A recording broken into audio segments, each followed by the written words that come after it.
Historias del agua. Un podcast de Grupo Hidráulica.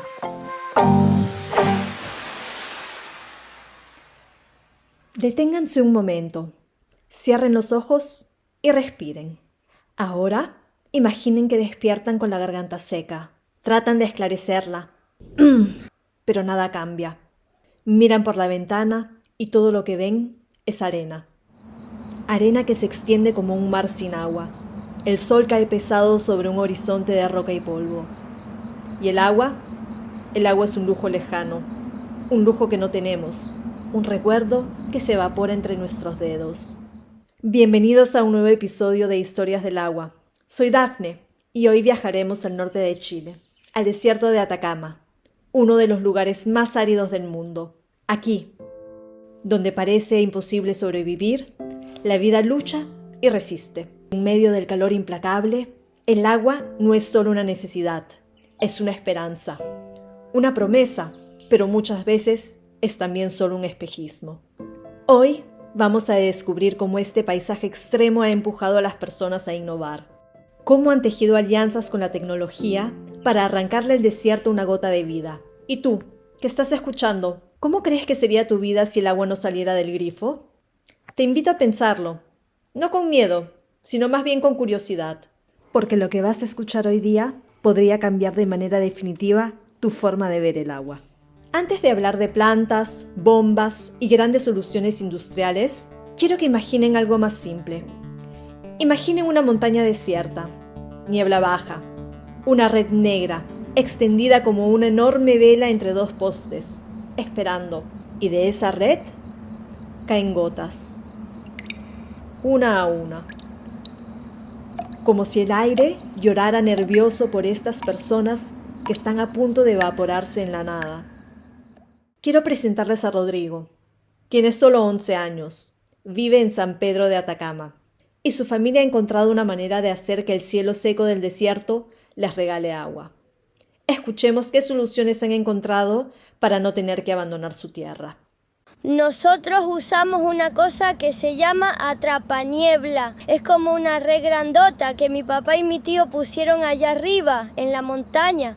Aunque no llueva, el aire trae como un vapor, ¿no? Y la red lo agarra, después caen gotitas en unos tubos, como si el cielo nos diera agua, despacito, sin hacer ruido. Esa agua la utilizamos para bañarnos y para cocinar, y también la usamos para regar unas plantas que tiene mi mamá en casa. Yo siempre pensaba que el desierto estaba seco, pero parece que el aire también guarda agua. Solo hay que saber atraparla. Escuchar a Rodrigo es como escuchar al desierto hablando con voz de niño. ¿Se lo imaginan? Un tejido de malla esperando en silencio, como si supiera que el agua está en el aire, invisible. Solo hay que tener paciencia para encontrarla. Eso es lo que hacen los atrapanieblas. Y lo mejor de todo es que no solo recolectan agua, recolectan también esperanza. Pero claro, no todo puede depender de redes suspendidas en cerros. La vida moderna, la agricultura, las ciudades, la minería, requieren volúmenes de agua que la naturaleza, por sí sola, ya no puede darnos en esta región. Y por eso, las soluciones tecnológicas han cobrado un papel protagónico. En el norte de Chile, una de las más importantes son las plantas de desalinización. ¿Les suena familiar? Imagínense convertir agua salada del océano en agua potable. Un proceso que durante años fue caro, lento y difícil, pero que hoy, gracias a la ingeniería, se ha vuelto más accesible. El caso de las plantas desalinizadoras en la costa chilena es especialmente revelador. Estas plantas bombean agua desde el Océano Pacífico, la filtran con membranas de alta precisión, eliminan la sal y la hacen apta para consumo humano, riego o uso industrial.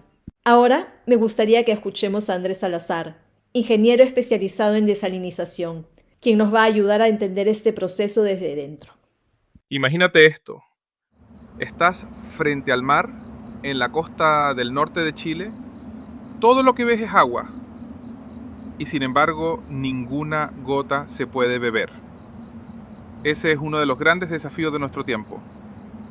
Rodeados de agua, pero sin acceso a ella. La desalinización es una tecnología que transforma esa paradoja. Y aunque ha existido durante décadas, recién ahora, gracias a la innovación, se está convirtiendo en una solución real para regiones como el desierto de Atacama. Las plantas desalinizadoras funcionan como enormes filtros. Primero, el agua del mar se bombea a través de tuberías resistentes a la corrosión. Luego pasa por un proceso de pretratamiento donde se eliminan sólidos, arena, microorganismos. Pero el verdadero corazón del sistema es la ósmosis inversa. Tal vez hayas oído ese término alguna vez. La ósmosis inversa es un proceso en el que el agua salada es forzada a atravesar una membrana semipermeable que deja pasar solo las moléculas de agua y retiene la sal y otras impurezas.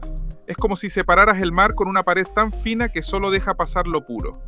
Estas membranas son tan precisas que filtran incluso virus y bacterias. Y el resultado es agua potable, segura, que puede ser usada para beber, para riego e incluso en procesos industriales complejos como los de la minería de cobre que predomina en la zona.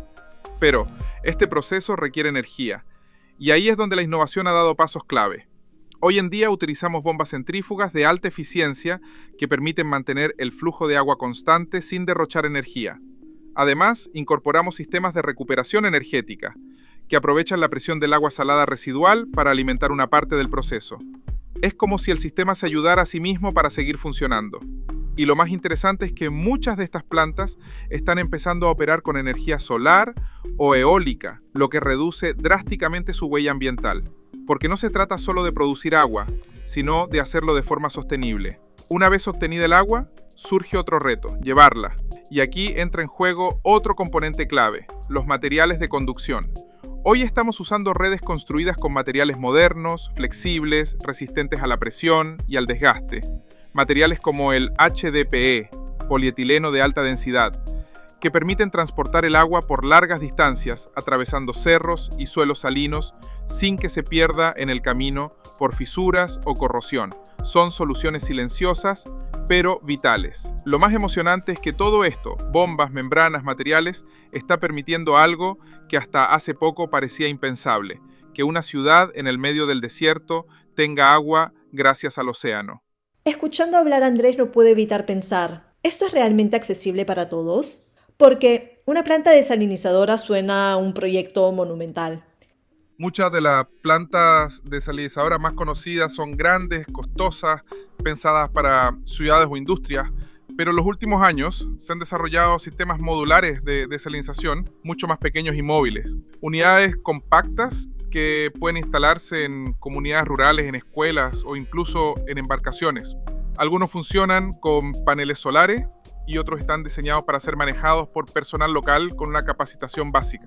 Además, hay proyectos de cooperación internacional que están llevando esta tecnología a islas del Pacífico, al norte de África y también a zonas rurales de América Latina, incluyendo Chile y Perú. El futuro no está solo en las mega soluciones, está en saber adaptar lo grande a lo pequeño, en construir con escala humana. Adaptar lo grande a lo pequeño. Qué poderosa forma de verlo. Y mientras Andrés nos hablaba, yo no podía evitar imaginar esas membranas, trabajando como guardianes invisibles, separando lo útil de lo dañino, y pensando que, en realidad, eso también es lo que deberíamos hacer como sociedad, filtrar lo que hace daño y dejar pasar solamente aquello que nos da vida. Mientras las grandes infraestructuras crecen y se imponen sobre el paisaje, son las pequeñas historias las que siguen marcando la diferencia. Porque aunque Rodrigo sea solo un niño, la lección que deja resuena con una fuerza inesperada. Imaginémoslo por un momento. En su casa no hay jardín verde con árboles altos. Afuera, lo que se extiende es un manto interminable de arena dorada, que cruje bajo sus pies descalzos. Cada grano, fino pero firme, le recuerda dónde está, en uno de los lugares más áridos del planeta. Y aún así, Rodrigo no se queja por la falta de agua. Él observa el cielo, confía en el aire y piensa en el futuro. Me gustaría que usaran más cosas como el atrapaniebla y también que pusieran esos tanques para guardar el agua de la lluvia, como si tuviéramos un gran frasco para guardar agua en los días buenos y usarla en los días secos. Creo que si usamos más de esas cosas, la gente no tendría tanto miedo del desierto. ¡Qué imagen tan interesante! Un frasco gigante para guardar lluvia. Rodrigo no es solo un niño, es la voz de miles de personas que desde el silencio del desierto siguen creyendo que adaptarse es posible. ¿Y tú, que estás escuchando? ¿Has pensado alguna vez cómo podrías ahorrar agua en tu día a día? ¿Hay algo que podrías hacer hoy, esta semana, en tu casa, en tu trabajo, para que el agua dure más? Te propongo que lo pienses, que lo converses, que mires tu entorno y te hagas una pregunta simple. ¿Dónde estamos perdiendo agua sin darnos cuenta?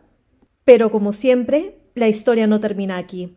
En el próximo episodio vamos a adentrarnos en las comunidades más alejadas del altiplano, donde la cooperación internacional, las alianzas entre pueblos y las soluciones comunitarias están cambiando realidades que antes parecían imposibles. Y sí, también hay conflictos, porque donde hay agua, hay poder. Antes de cerrar, quiero invitarte a ti, sí, a ti que nos estás escuchando, a que nos cuentes tu historia del agua. ¿Cómo ha marcado tu vida? ¿Qué desafíos has vivido? ¿Qué soluciones has encontrado? Escríbenos a historiasdelagua@grupohidráulica.com. Queremos escucharte, porque este podcast no se construye solo con datos, sino con voces, con experiencias reales, con historias como la tuya. Gracias por quedarte hasta aquí. Gracias por imaginar con nosotros. Y recuerda, incluso en los lugares más áridos, la esperanza también brota. Historias del agua. Un podcast de Grupo Hidráulica.